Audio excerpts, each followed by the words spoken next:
जय माता दी। आज हम कजली तीज व्रत कथा का श्रवण करने जा रहे हैं।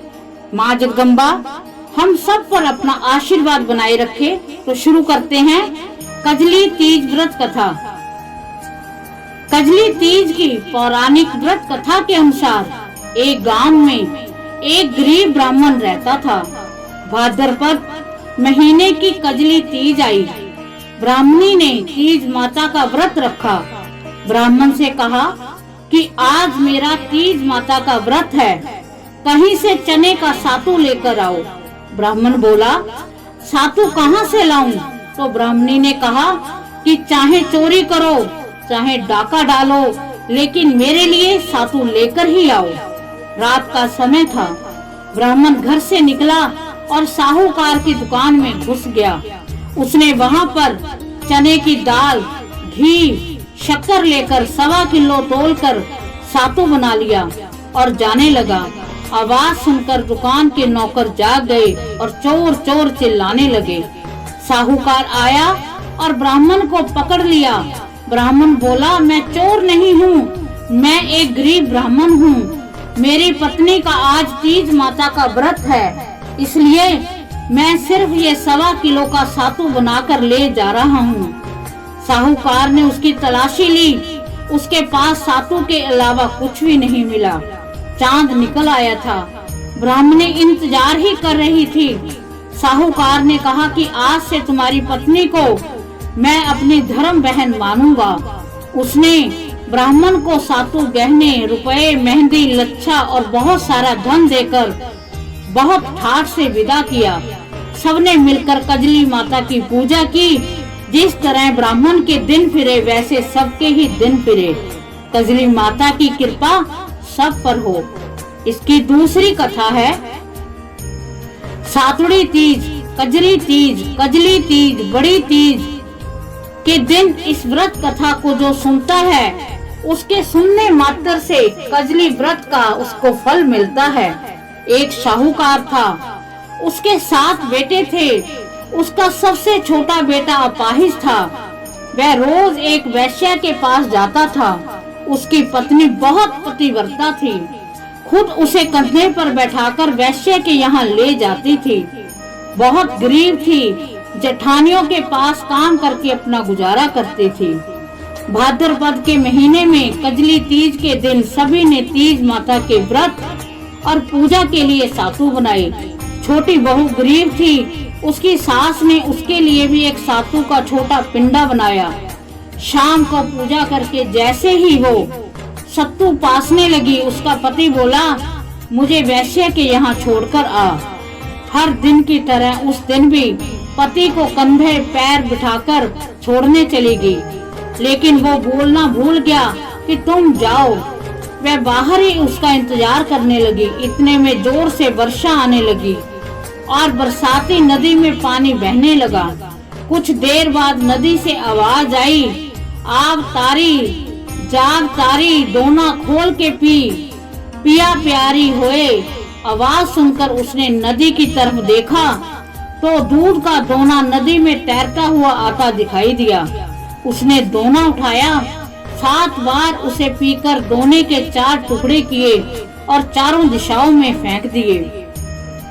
उधर तीज माता की कृपा से वैश्य अपना सारा धन उसके पति को वापस देकर सदा के लिए वहां से चली गई।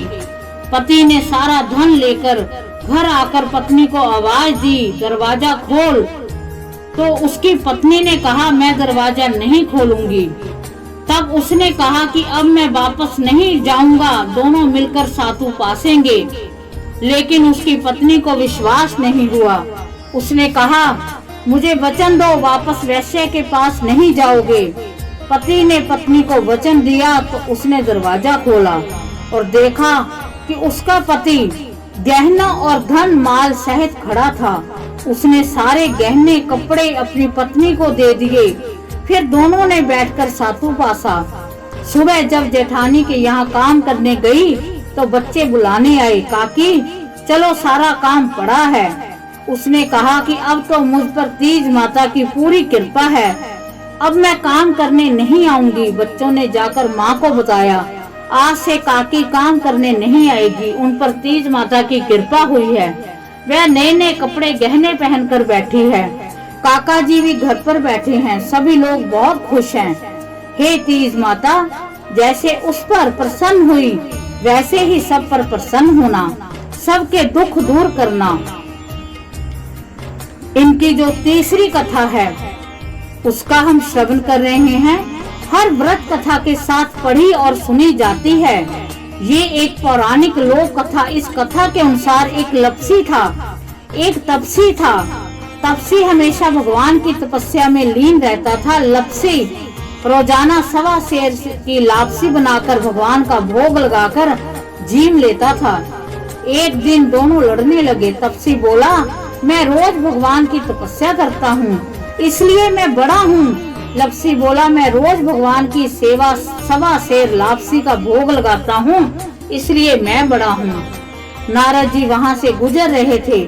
दोनों को लड़ता देखकर उनसे पूछा कि तुम क्यों लड़ रहे हो। तपसी ने खुद के बड़ा होने का कारण बताया और लपसी ने अपना कारण बताया। नारद जी बोले, तुम्हारा फैसला मैं कर दूंगा।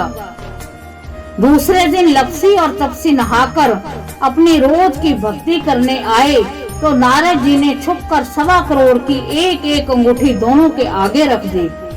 तपसी की नजर उठी।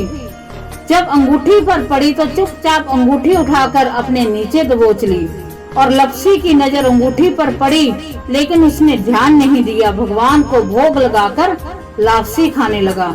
नारद जी सामने आए तो दोनों ने पूछा कि कौन बड़ा। तो नारद जी ने तपसी से खड़ा होने को कहा। वो खड़ा हुआ तो उसके नीचे दबी अंगूठी दिखाई पड़ी। नारद जी ने तपसी से कहा कि तपस्या करने के बाद भी तुम्हारी चोरी करने की आदत नहीं गई, इसलिए लपसी बड़ा है, तुम्हें तुम्हारी तपस्या का कोई भी फल नहीं मिलेगा। तपसी शर्मिंदा होकर माफी मांगने लगा। उसने नारद जी से पूछा कि मुझे मेरी तपस्या का फल कैसे मिलेगा। नारद जी ने कहा, यदि कोई गाय और कुत्ते को रोटी नहीं बनाएगा तो फल तुझे मिलेगा। यदि कोई ब्राह्मण को भोजन करवाकर दक्षिणा नहीं देगा तो फल तुझे मिलेगा। यदि कोई साड़ी के साथ ब्लाउज नहीं देगा तो फल तुझे मिलेगा। यदि कोई दिए से दिया जलाएगा तो फल तुझे मिलेगा। यदि कोई सारी कहानी सुने लेकिन तुम्हारी कहानी नहीं सुने तो तुझे फल मिलेगा। उसी दिन से हर व्रत कथा कहानी के साथ लपसी और तपसी की कहानी भी कही और सुनी जाती है। इस प्रकार जो कजली तीज है उसकी ये तीनों कहानियों का समापन होता है। माँ कजली तीज की माता, जिसे हम तीज माता कहते हैं, और भगवान शिव और माँ पार्वती जी हम सबको अपना आशीर्वाद दें और जैसे वो सभी की इसमें लाज रखी है, जिससे जैसे हमने कहानियों में श्रवण किया है, ऐसे ही वो हमारी लाज रखें, हमें धन धान्य से संपन्न करें, हमारे सौभाग्य की वृद्धि करें। इसी भगवान की आराधना के साथ माँ जगदम्बा, माँ पार्वती जी, भगवान शिव हम सब पर अपनी विशेष कृपा करें। जय माता दी, जय माँ तीज।